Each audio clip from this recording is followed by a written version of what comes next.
Thanks for joining us on Tandem Radio for a very special segment, By Design, focused on helping you understand how God designed you so that you may be healthy and productive in fulfilling God's purposes in your life for many years to come.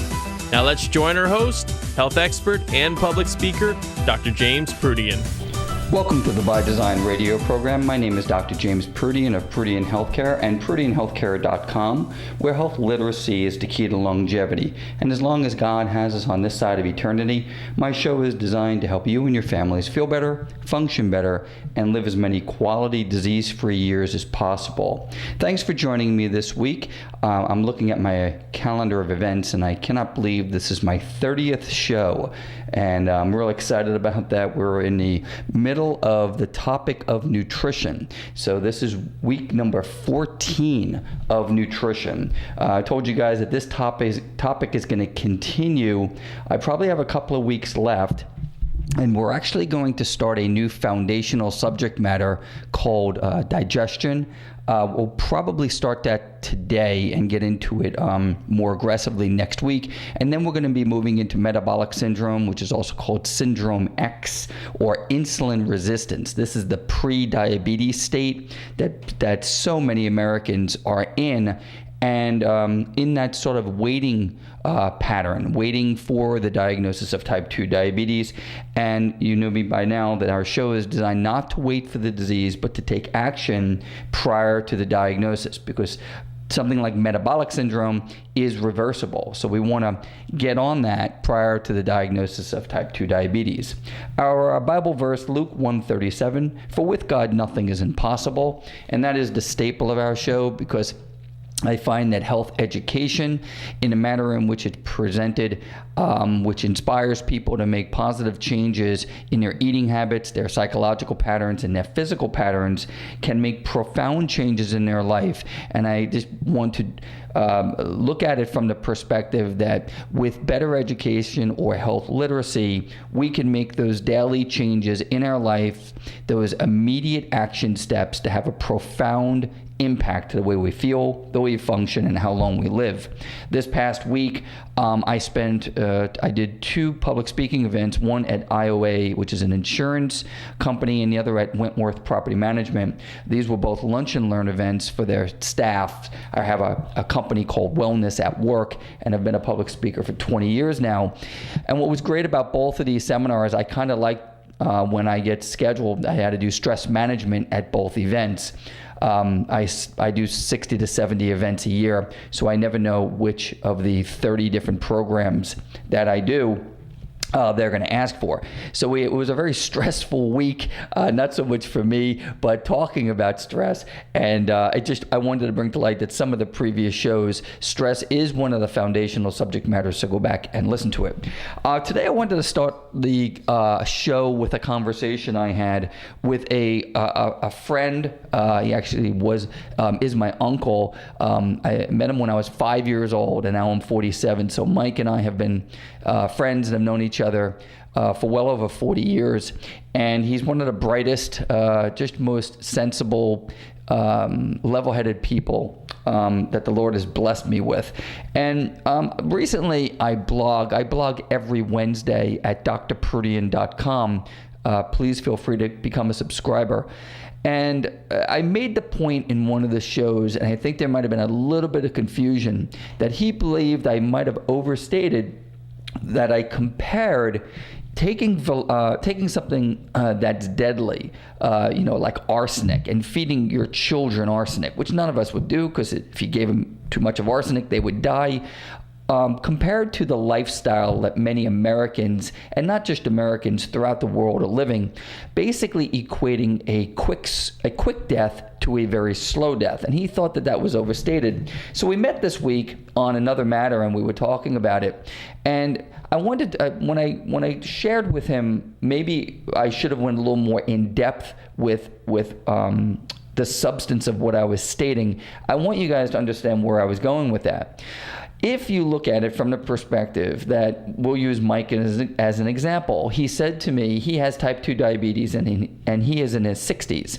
He said, I understand, meaning Mike, he's saying this, I understand that if I take good care of myself, I could slow the effect of type 2 diabetes down, I could add years to my life, and I could have a better quality of life. And I said, yes.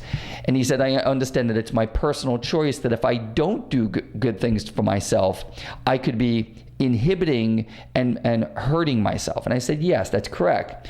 He said, well, how could you compare that to arsenic? And I said, well, let's take a look at the cardiology research, and let's take a look at some of the emerging research in our from our PhDs and from the guys who write in journals. Children 10 years old, 12 years old are showing signs with advanced imaging of cardiovascular disease. So yes, I understand that having a poor, unhealthy lifestyle does not kill you as quickly as something like arsenic will. But I am a father of 5. As a father of 5, my primary purpose as the father of 5 is to love my children. I believe to provide them a godly home and also to protect them. And I think that our culture has moved so far away from this word protection. Yes, we protect them. We lock the doors at night and do things like make sure they wear batting helmets when they play baseball. But are we protecting their arteries and their veins from being scarred and developing arteriosclerosis? Are we protecting them from obesity and type 2 diabetes? You know, type 2 diabetes used to be called adult onset diabetes. They changed the name to type 2 diabetes because children get it now. You can't call it adult onset any longer. So my point with Mike was, as parents, and he's the parent of 2 and I'm the parent of 5, and as parents sitting around saying, well, you know, our children are more obese than ever. They have more type 2 diabetes than ever. Is it their fault? Are we as parents, as an adult, if we're over the age of 21, are we honestly going to blame 8-year-olds and 10-year-olds from consuming too many bad products and living a sedentary lifestyle? Where did they learn that lifestyle?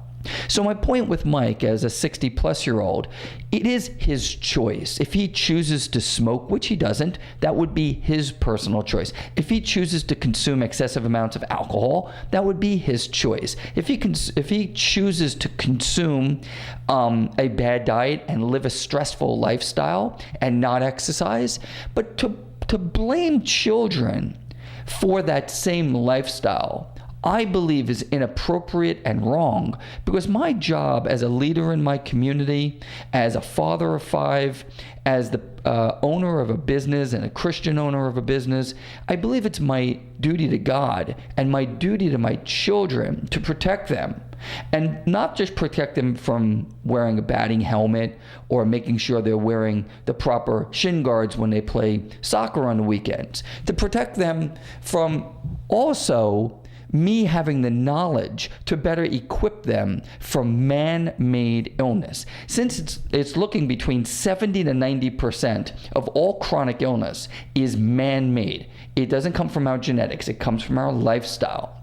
That we have to take a look at what we're doing. So I wanted to thank Mike for having a direct conversation with me about the show, about my blog. And it really was one of those moments where when you have 13 or 15 minutes in a radio show to state a position, it can be challenging. So with that as our backdrop, I hope that you go back and read some of those blogs. Let's get into digestion. As I taught you earlier, and I'm not going to go over them again, but I'll be happy to email you, there are 8 foundational building blocks to everything that Proodian Healthcare stands for. Whether we're treating a patient, whether we're educating an audience, no matter what we do, there are 8 foundational building blocks. One of them is digestion. Now, I have done toxification or detoxification in earlier shows. That is also one of the 8 building blocks. But you can't really have a detoxification conversation without a digestion conversation. So let's just get into a little bit of the anatomy and physiology behind digestion. So we kind of have a good visual as to what this biological process that most of us never think about unless we have maybe an upset belly, or we have acid reflux, or we're diagnosed with something like Crohn's disease or irritable bowel syndrome or leaky gut syndrome. These are all digestive disorders. Let's start with the food we put in this hole under our nose called our mouth. And if we look at the fact that what we consume directly goes into us, we chew it. Actually, digestion begins in the mouth with certain enzymes that break down carbohydrates in the mouth. One of them is called ptyalin. And as we break down our food and we swallow it, it goes down our esophagus. Remember, we have two tubes going down. One is our trachea that leads to our lungs, and you would never want food going down the trachea. And the other is our esophagus. So as we swallow, you don't think about it. You don't have to make a decision. Let me think, should the food go down the trachea or should the food go down the esophagus?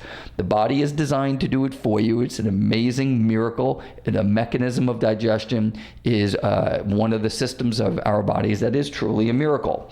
Now, we swallow our food, goes down our esophagus, and enters the stomach. From the stomach, which is kind of a pouch, that food is met with a lot of hydrochloric acid, and digestive enzymes start breaking down food further. It then gets pushed through into our small intestine, and don't let the word fool you. The small intestine is 27 feet long. So the diameter of the small intestine is smaller than the large intestine, but it's longer than the large intestine. So we have 27 feet of small intestine. Then it travels to the large intestine, which is about 12 feet long, and then basically you know the rest, out and exit. So we call that transit time.